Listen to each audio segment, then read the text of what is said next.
Welcome to the Positively Portugal football report for round 9 of the Primeira Liga. My sincerest apologies for this video coming out late. I don't like when they come out on Wednesdays, but as we all know, we have a developing situation going on with Rúben Amorim probably leaving Sporting to sign with Manchester United. The deal was supposed to have been done already. The latest holdup is Sporting wants an additional 5 million euros for Amorim's coaching staff and to waive the 30-day notice clause in his contract. And obviously that's fair. That's what Sporting should be asking for in this situation. But we're going to get into this a little bit deeper at the end of this video. We actually have a lot of games to talk about, and this time we're going to start with the Taça de Portugal, where all 5 European teams in Portugal, Sporting, Benfica, Porto, Braga, and Vitória, won in the third round and advanced to the fourth.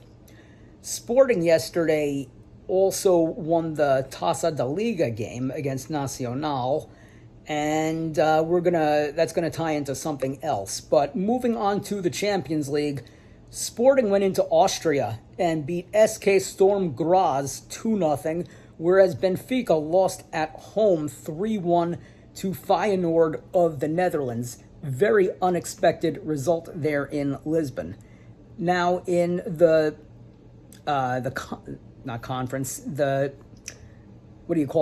Europa League. There's too many damn football competitions.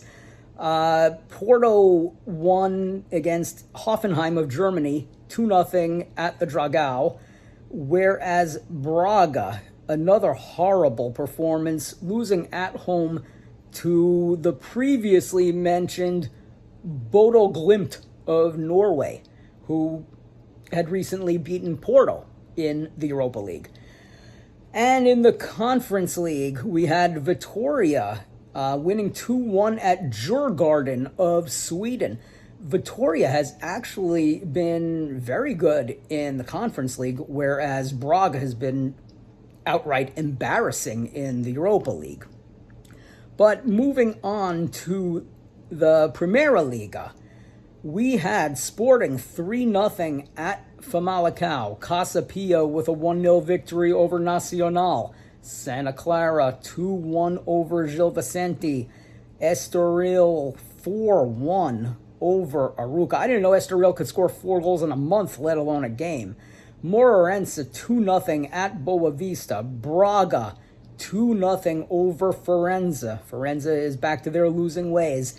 Benfica makes up for that Champions League debacle by beating Rio Ave at home 5-0. Estrela and Vitória played to a 2-2 draw, so what Vitória gives in the Conference League, they take away from their fans in the Primeira Liga. And Porto was all over AVS yesterday 5-0. The team of the week is going to be Sporting. To have 3 wins in 1 week in 3 different competitions is nothing to sneeze at. And the week's biggest loser is Arouca, who have gone on to fire their manager and bring in the next victim. Arouca not exactly adjusting to life after Daniel Sousa. So, as we all know, Rúben Amorim, the most brilliant mind in Portuguese football, the most brilliant young manager in the entire sport, is about to leave the absolute monster that he has built in Sporting Clube de Portugal. Now, this kind of thing has happened before, where managers leave in the middle of the season. It almost never works out well for anybody involved. The best example I could think of was when Steven Gerrard left Rangers of Scotland to go to Aston Villa of England. And that was an unmitigated disaster. Gerrard had gotten Rangers their first Scottish Premier League championship in, I would say, a decade after spending many years toiling in the fourth, third, and second divisions of Scotland after their financial problems when they went into administration and had to reform. And it was supposed to be the next step for Aston Villa, but the results were never there. Aston Villa is absolutely flying now under Unai Emery, and they're doing well in the Champions League. So it worked out for Aston Villa, not so much for Steven Gerrard, who is somewhere in Saudi Arabia now, and really would not be able to go back to Rangers. He's kind of considered a Judas there, although with the struggles that Rangers have had since Steven Gerrard's departure, maybe a reunion there would be in everyone's best interest. So, as for Rúben Amorim, yeah, I totally understand leaving Sporting to sign with Manchester United. I have no gripes, no complaints about that. However, I would totally understand it if it was the end of the season. It almost never works out leaving a club in the middle of the season and going to a new one right away. And let's look at all three entities right here. It makes no sense for Sporting to want this, and I'm sure that they don't. But Manchester United is going to trigger that release clause, so it's not like Sporting has any say in the matter. However, it's very unfortunate. Sporting is having just the most phenomenal season you could imagine.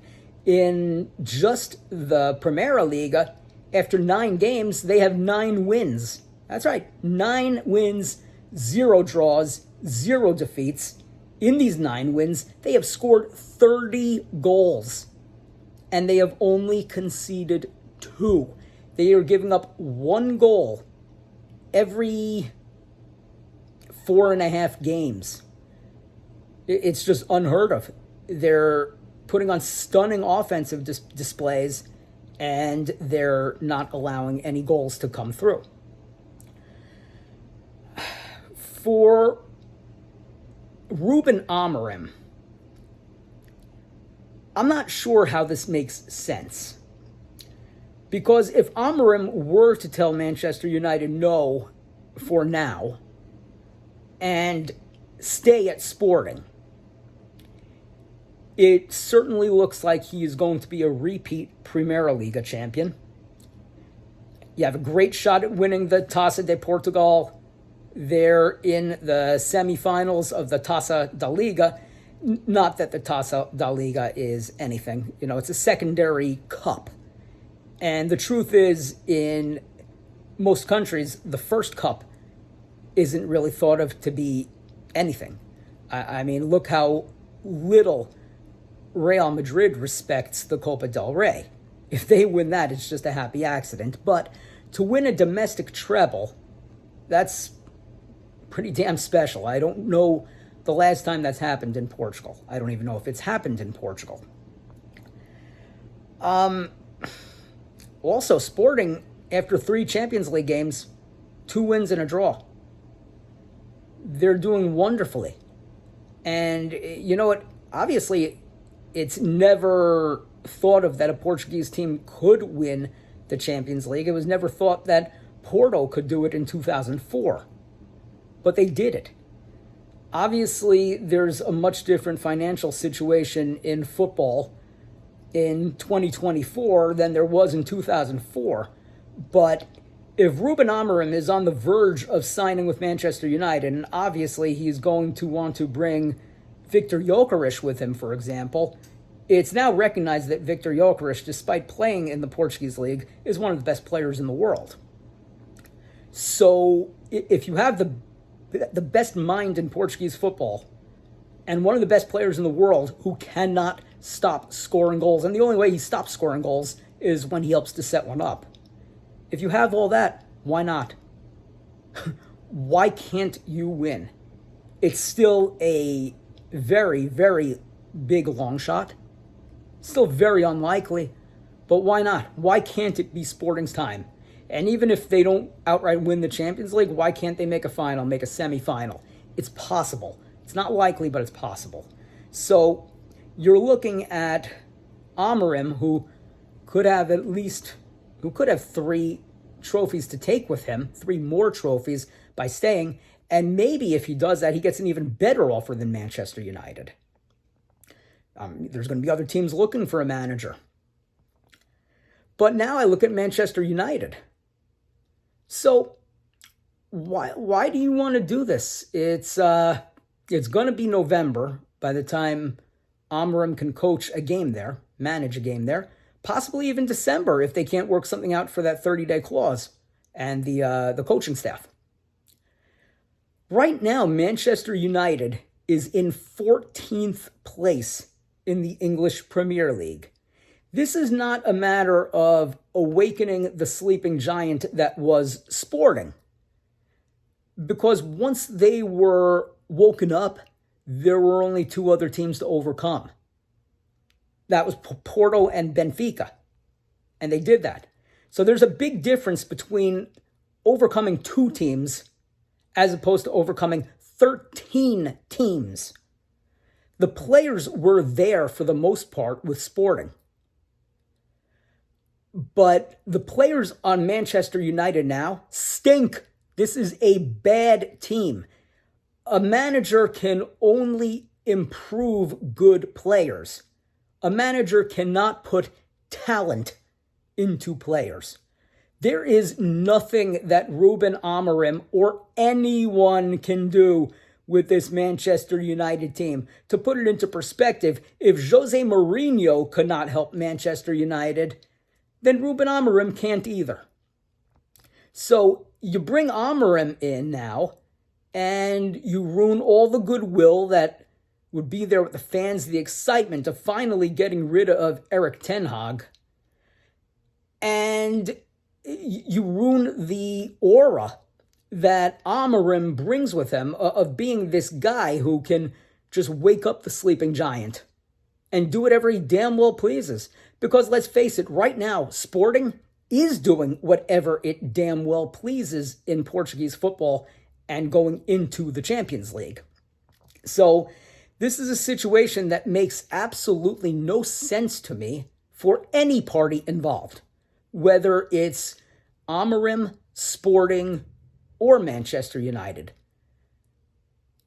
The best case scenario that can happen for Manchester United is maybe Amorim comes in and gets them into a Conference League spot. I don't even think Europa League is likely, and forget about Champions League. That's not going to happen. Is Manchester United in their January transfer window willing to meet the release clause for Viktor Gyökeres? So we're looking at 15 million, 10 million to trigger the release clause for Amorim, another 5 million that Sporting wants to waive the 30-day release clause and for Amorim's coaching staff, and then 100 million for Gyökeres. Does Manchester United want to splash 115 million euros? But if they go after Amorim, if they successfully sign him, and they probably will at this point, would it make any sense to not come back in January for Gyökeres? Because you can't win with the group that they have. It's simply not possible. This team stinks. And the reason why they might not go after Gyökeres, as little sense as it would make not to, because the team is that bad, the last time they spent big money on a transfer, it was Casemiro. With add-ons, Real Madrid got 85 million euros. And he had one great season at Manchester United. But the past 1 1/3 seasons, whatever percentage of the way we are now, Casemiro's been awful. Like, Casemiro looks like he is nearing the end. Not just on the downside of his career, not just in the second half. But Casemiro looks absolutely awful, as if he's not going to get another contract after the contract that he signed at Manchester United. He's now in the 3rd year of a 5-year deal. So we are definitely looking at the end of Casemiro, and maybe that makes Manchester United a little more fiscally responsible. But if that's the case, why even bother now? I mean, how much money is this team going to make by entering the Conference League next year? So it's a very bizarre transfer saga, and quite frankly, I think it stinks for the sport. A manager should not just be able to walk out in the middle of a season and just sign wherever the hell they want. It's bad for everyone involved. It's bad for the clubs. It's bad for the manager. It's bad for the fans. Nobody's happy with it. And it's just a very perplexing thing to me, at least.